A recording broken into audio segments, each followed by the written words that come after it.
Hello दोस्तों, तो स्वागत है आपका हमारे यूट्यूब चैनल की एक और नई वीडियो में। और आज इस वीडियो में हम जून मंथ के करंट अफेयर्स के क्वेश्चनों को सॉल्व करेंगे। हमारा पहला प्रश्न है, राष्ट्रीय विधिक सेवा प्राधिकरण यानी कि नालसा के अध्यक्ष के रूप में किसे चुना गया है?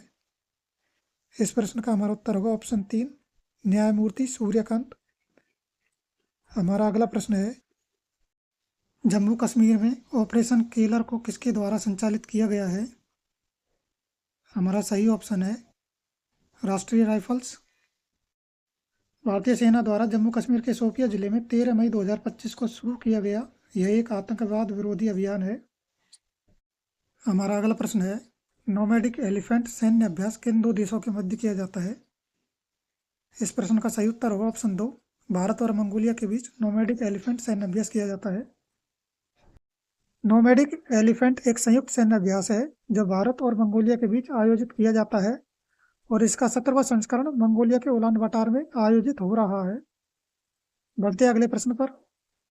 पिछले वित्तीय वर्ष की तुलना में इस वित्तीय वर्ष 2024-25 में कोयले के आयात में कितने प्रतिशत की कमी आई है? तो इस प्रश्न का हमारा सही उत्तर है ऑप्शन 2, 7.9%। वित्त वर्ष 2024-25 में भारत के कोयला आयात में 7.9% की कमी आई है। इस वर्ष 243.62 मिलियन टन कोयले का आयात हुआ है, जबकि पिछले वर्ष यह 264.53 मिलियन टन था। बढ़ते हैं हम अपने अगले क्वेश्चन की ओर।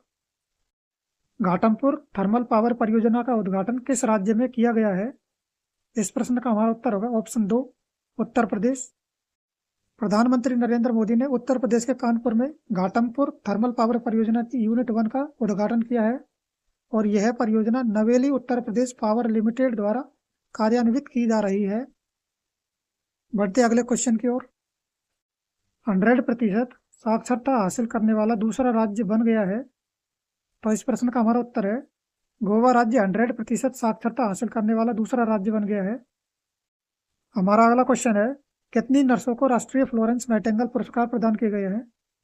तो इस प्रश्न का उत्तर होगा ऑप्शन 3, 15 नर्सों को राष्ट्रीय फ्लोरेंस नाइटिंगेल पुरस्कार से राष्ट्रपति द्रौपदी मुर्मू ने सम्मानित किया है। नेक्स्ट क्वेश्चन है, भारत का पहला AI केंद्रित विशेष आर्थिक क्षेत्र किस शहर में स्थापित किया जाएगा? तो इस प्रश्न का उत्तर होगा ऑप्शन 2, नवा रायपुर। भारत छत्तीसगढ़ के नवा रायपुर में अपना पहला समर्पित AI विशेष आर्थिक क्षेत्र स्थापित करने के लिए तैयार है और इस योजना को 1000 करोड़ रुपए के निवेश से पूरा किया जाएगा। बढ़ते अगले क्वेश्चन की ओर। दुनिया के सबसे ऊंचे रेलवे आर्क ब्रिज का निर्माण किस नदी पर किया गया है? तो इस प्रश्न का उत्तर होगा चेनाब नदी के ऊपर दुनिया के सबसे ऊंचे रेलवे आर्क ब्रिज का निर्माण किया गया है। जम्मू कश्मीर के रियासी जिले में यह विश्व का सबसे ऊंचा रेलवे आर्क ब्रिज है जिसकी ऊंचाई 359 मीटर है, जो एफिल टावर से भी 35 मीटर ऊंचा है। बढ़ते अगले क्वेश्चन की ओर। जापान के किस शहर से प्रेरित होकर तेलंगाना सरकार ने एक इको टाउन विकसित करने की घोषणा की है? तो इस प्रश्न का उत्तर होगा जापान के शहर किताक्यूशु से प्रेरित होकर तेलंगाना सरकार ने एक इको टाउन विकसित करने की घोषणा की है, इसलिए हमारा उत्तर होगा ऑप्शन 2, किताक्यूशु शहर। किस भारतीय को श्रीलंका के सर्वोच्च पुरस्कार मित्र विभूषण 2025 से सम्मानित किया गया है? तो इस प्रश्न का उत्तर होगा प्रधानमंत्री नरेंद्र मोदी जी को श्रीलंका के सर्वोच्च पुरस्कार मित्र विभूषण से सम्मानित किया गया है। हमारा अगला प्रश्न है, फ्रंटियर टेक्नोलॉजी के लिए तत्परता सूचकांक में भारत ने कौन सा स्थान प्राप्त किया है? तो इस प्रश्न का उत्तर है फ्रंटियर टेक्नोलॉजी के लिए तत्परता सूचकांक में भारत ने 36वां स्थान प्राप्त किया है और इस रिपोर्ट को संयुक्त राष्ट्र व्यापार और विकास अंकटाड के द्वारा जारी किया जाता है। बढ़ते अगले क्वेश्चन की ओर।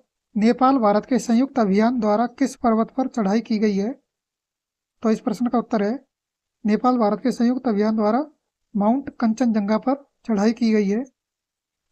यदि आपको हमारा कंटेंट और वीडियो अच्छी लगे तो आप हमारी वीडियो को लाइक और चैनल को जरूर से जरूर सब्सक्राइब करें। बढ़ते अगले क्वेश्चन की ओर। किचन और मीनार को रामसर स्थल के रूप में दर्जा दिया गया है और ये किस राज्य से संबंधित है? तो इस प्रश्न का उत्तर होगा ऑप्शन 2, राजस्थान। किचन हजारों प्रवासी डेमोइसेल क्रेन के लिए प्रसिद्ध है, जबकि मीनार अपने समुदाय के नेतृत्व वाले पक्षी संरक्षण प्रयासों के लिए जाना जाता है और ये दोनों रामसर साइट राजस्थान में स्थित है। बढ़ते अगले क्वेश्चन की ओर। सरकार ने 2027 जनगणना कितने चरणों में आयोजित करने की घोषणा की है?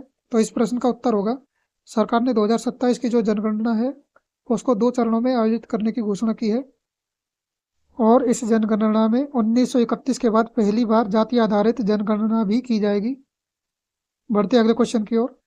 US India strategic partnership forum ने किसको ग्लोबल लीडरशिप अवार्ड से सम्मानित किया है? इस प्रश्न का उत्तर होगा ऑप्शन 3 कुमार मंगलम बिड़ला। अगला प्रश्न है, भारतीय कारपोरेट मामले के संस्थान ने किस स्थान पर अपना क्षेत्रीय कार्यालय खोलने की घोषणा की है? तो इस प्रश्न का सही उत्तर है ऑप्शन 2 शिलांग।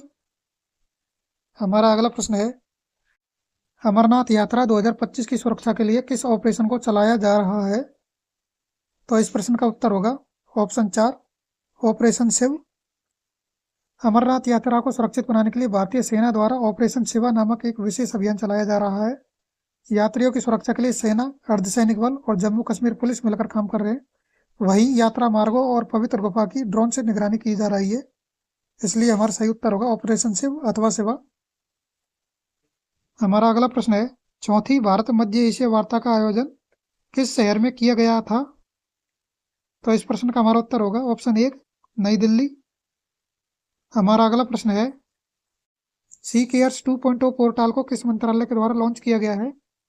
इस प्रश्न का उत्तर होगा ऑप्शन 2 कोयला मंत्रालय। और सी केयर्स पोर्टल 2.0 को डेवलपमेंट ऑफ एडवांस कंप्यूटिंग यानी कि सी डेक के द्वारा विकसित किया गया है। हमारा नेक्स्ट क्वेश्चन है, फ्रेंच ओपन पुरुष एकल 2025 का खिताब किस खिलाड़ी ने अपने नाम किया है? तो इस प्रश्न का हमारा उत्तर होगा स्पेन निवासी कार्लोस अल्कराज ने फ्रेंच ओपन पुरुष एकल 2025 का खिताब अपने नाम किया है। नेक्स्ट क्वेश्चन है, नमस्ते योजना के तहत वेस्ट पिकर एनुमरेशन ऐप किस मंत्रालय ने लॉन्च किया है? तो इस प्रश्न का सही उत्तर होगा सामाजिक न्याय और अधिकारिता मंत्रालय। सामाजिक न्याय और अधिकारिता मंत्रालय ने नमस्ते योजना के तहत कचरा बीनने वालों की प्रोफाइलिंग के लिए वेस्ट पिकर एनुमरेशन ऐप को लॉन्च किया है। हमारा अगला प्रश्न है, किस भारतीय क्रिकेटर को हॉल ऑफ फेम 2025 में शामिल किया गया है? तो इस प्रश्न का उत्तर होगा पूर्व विकेटकीपर बल्लेबाज एम.एस. धोनी को हॉल ऑफ फेम 2025 में शामिल किया गया है और एम.एस. धोनी सहित यह पुरस्कार 7 क्रिकेटरों को दिया गया है, जिनमें 2 महिला क्रिकेटर भी शामिल है। हमारा अगला प्रश्न है, दिल्ली का नया ई वेस्ट इको पार्क कहाँ स्थापित किया जा रहा है? तो इस प्रश्न का उत्तर होगा ऑप्शन 4 कोलंबी कला में ई वेस्ट इको पार्क को स्थापित किया जा रहा है। टाइगर क्लॉ 2025 संयुक्त सैन्य अभ्यास भारत और किस देश के बीच हुआ है? तो इस प्रश्न का हमारा उत्तर होगा ऑप्शन 3 यूएसए अथवा संयुक्त राज्य अमेरिका। भारतीय वायुसेना और अमेरिकी वायुसेना के बीच यह एक संयुक्त विशेष बल अभ्यास है और इसका उद्देश्य दोनों देशों की वायुसेना के बीच अंतर संचालनीयता, युद्ध तत्परता और संयुक्त परिचालन क्षमता को बढ़ाना है। बढ़ते हम अपने अगले क्वेश्चन की ओर। वैश्विक लैंगिक अंतराल रिपोर्ट 2025 में भारत किस स्थान पर है? तो इस प्रश्न का हमारा उत्तर होगा ऑप्शन 4 भारत 131वें स्थान पर है। विश्व आर्थिक मंच की वैश्विक लैंगिक अंतराल रिपोर्ट 2025 में भारत को 148 देशों में से 131वां स्थान मिला है।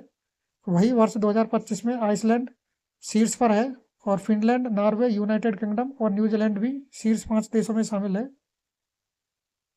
बढ़ते अगले क्वेश्चन की ओर। अनुसूचित जाति में उपवर्गीकरण को औपचारिक रूप से लागू करने वाला भारत का प्रथम राज्य है? तो इस प्रश्न का हमारा उत्तर होगा तेलंगाना राज्य।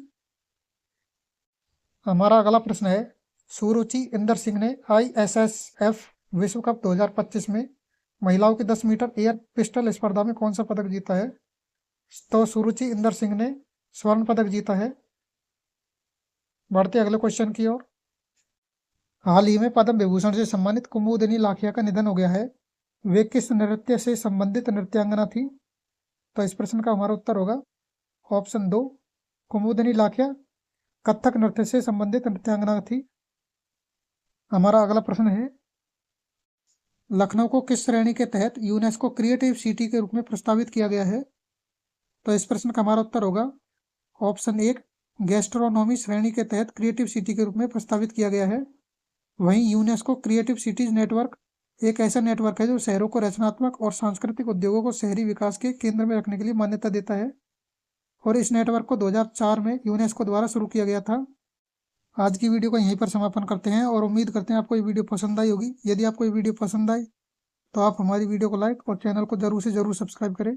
धन्यवाद।